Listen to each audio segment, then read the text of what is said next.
Hi, it's Andrew from Acuity Auto-Redact. Welcome to the Data Protection Weekly podcast, where we wrap up all the biggest issues affecting data protection professionals in the UK each week.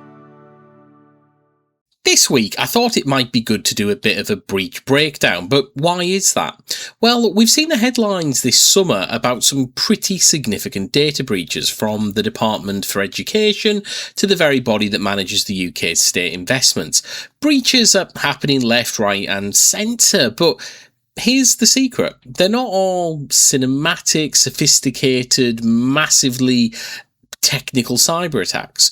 Most of the time, data breaches are down to simple, avoidable mistakes, and if we dissect them and look at them quite objectively and without judgment or thinking, well, that would never happen to me, or any hubris, we can really start to unpick how we can make our organisation secure. After all, if we're not learning from breaches, they're not helping to improve security. So let's make sure that we are learning from our mistakes and thinking about how we can make security even better.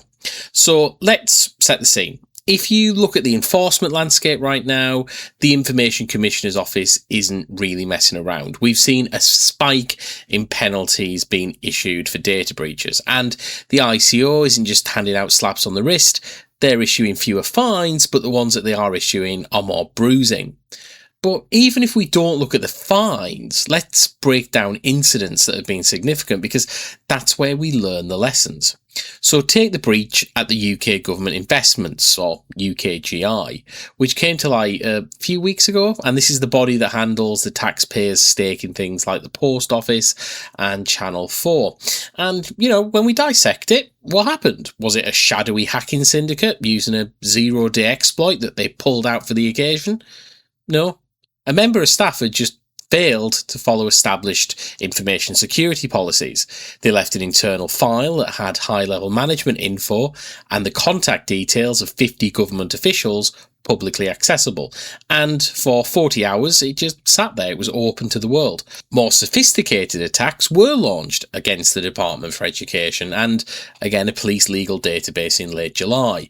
The hacking group, called Exfil Squad, that was not really talked about until these breaches, walked away with lots of data, names, emails, phone numbers, and lots of information. And then there's obviously the ongoing fallout from Gov.uk's Companies House leak earlier in the year, where sensitive information regarding companies was exposed simply because of a flaw in the setup. So what do all these have in common? Well, there are a diverse range of technical issues that have caused data breaches, but they do pose a fundamental truth for UK businesses, organisations, public sector, private sector, whoever you are. The biggest threat to your data isn't just the technology failing. It's often a human element where basic access controls break down or security isn't tight enough. So let's think about what we can do about that, because you don't want to be next week's case study. So let's think of some things that you can do, just things that you can implement in the year ahead. So the first thing to consider is, are you auditing your access controls immediately, regularly, often? So the UKGI breach was a classic misconfiguration issue. A share was set up and it was given access to people who shouldn't have access to it.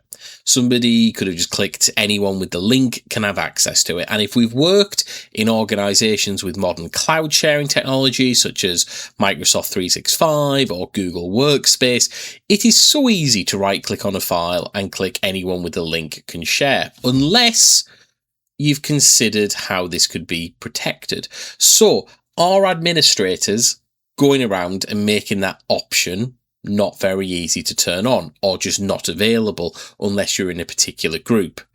Does every employee need access to the ability to share with anyone with a link? Probably not.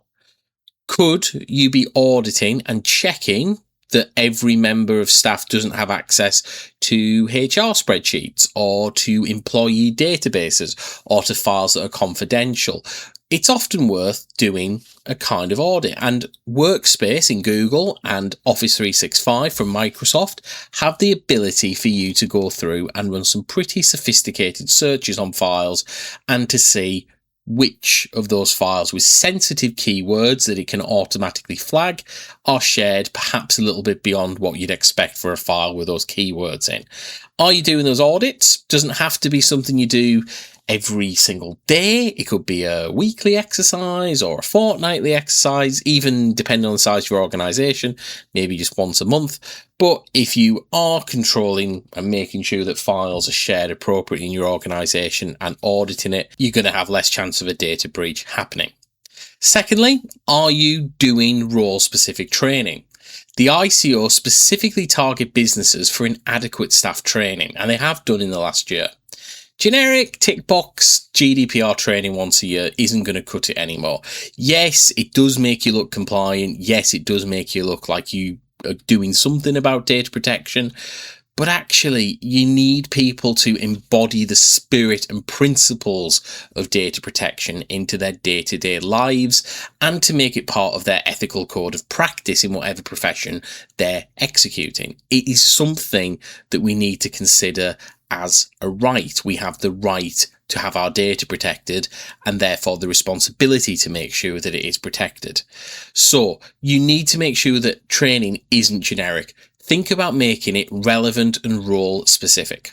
Your marketing team needs to know what appropriate contact they can make within the law, how they can handle data that is marketing specific. They'll need somebody to show them how to manage a CRM without taking tons of data that they don't have any ethical, legal or moral right to process. They need something that is tailored to their needs. Likewise, HR needs different training because they're managing a lot of confidential information in order to do their job. They need to know how to keep that data safe and protected. IT needs training to understand the risks of having maybe cloud buckets that are unsecure or that allow people to read and write with very low privileges, or allowing things like mass sharing links to be allowed to every single user in an organization. Everyone needs specific training to their role. And if your training is just box ticking, it's not going to possibly be good enough in 2026. You need to think about making it relevant for people's specific roles so that they then internalize it and start acting on it. And I realize that's a big ask, but it is something that every organization, whether you're small or big, can consider. Everybody's roles have different technical and access arrangements in relation to the data they have access to. It needs to be tailored to match the role, and it needs some kind of differentiation. One size fits all isn't going to work, and people don't take that seriously. And then finally, one thing you can do is thinking about attack surface management on public dashboards. If you run a public dashboard or a public app that people can log into that has data in it, you need to consider how you are protecting it. Are you doing vulnerability scans on it? Are you commissioning penetration testers to try to abuse it once a year? Are you looking at getting it audited under a scheme like Cyber Essentials Plus? Are you testing it yourself, even if you're just entering data to try to trick it, looking up SQL injection attacks, trying to get it to reveal information that it shouldn't? These are the sort of things that need to be done to make sure that things aren't left accidentally exposed. And sometimes it's as simple as just having a list of all the endpoints that application has, the API endpoints, and just checking if you're not authenticated, if you access them, do things appear? If they do, well, you found it before an attacker, lock it down quickly. You can make sure that you're proactively stopping the breach. Can a normal user escalate themselves to admin if they run the commands an admin can on the system? You can test that yourself. You just need to know like the link to the admin portal. If perhaps you sign in as a normal user, you enter the address of the admin portal of the app. If you can get onto it, lock it down. There's a problem there.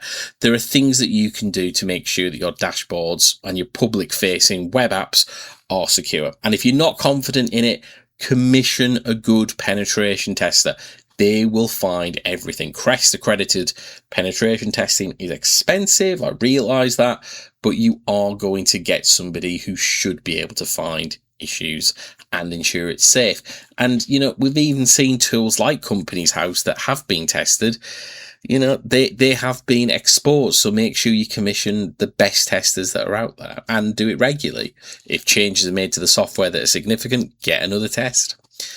So, to recap, audit those sharing permissions, ditch generic training, and check your public-facing polls. There's more we can do with security, but if we look at the breaches that have happened recently, these things, you can never guarantee they're going to stop the breach or the attack, but they are the sort of things that would have helped reduce the risks of these things happening. I'm sure these people were doing these things. I'm sure there was measures put in place that may have been similar to this, but having read them and read the incidents, I do think these are 3 things that we could internalise to reduce the risks of these sort of things happening in the future. So again, that's it for the breach breakdown. I hope it was interesting, a bit of a different episode where we tried to look at how data breaches happen and what we can do to minimise the risk. We can never eliminate it, but we can do everything within our power to make it minimal in terms of its risk. And again, if you are thinking about how you redact documents for data subject access requests, freedom of information requests, do have a search for Acuity Auto-Redact. We'd love you to book in for a demo. It'd be great to have a chat about how we can make sure that we have redacted documents together using our app to make sure that you have documents redacted in minutes rather than hours. Our automated AI tool redacts super quick. It takes your documents, you just put it in, it automatically redacts them, and then you have the redacted documents there. And if you hop on a demo, for about 30 minutes, myself or one of our founders will have a chat with you, and we will discuss how we can help you to reduce the amount of time it takes you to redact documents and videos as well. It'd be great to have a chat. And I've had lots of people listen to the podcast and then book a call, and it's great to speak to you. So thank you. If you found it useful, share it with your DPO, your IT director, share this podcast out. It's always great to hear when we have new listeners, particularly those that write in, and have a safe week. I'll see you back here next time on Data Protection Weekly. Data Protection Weekly.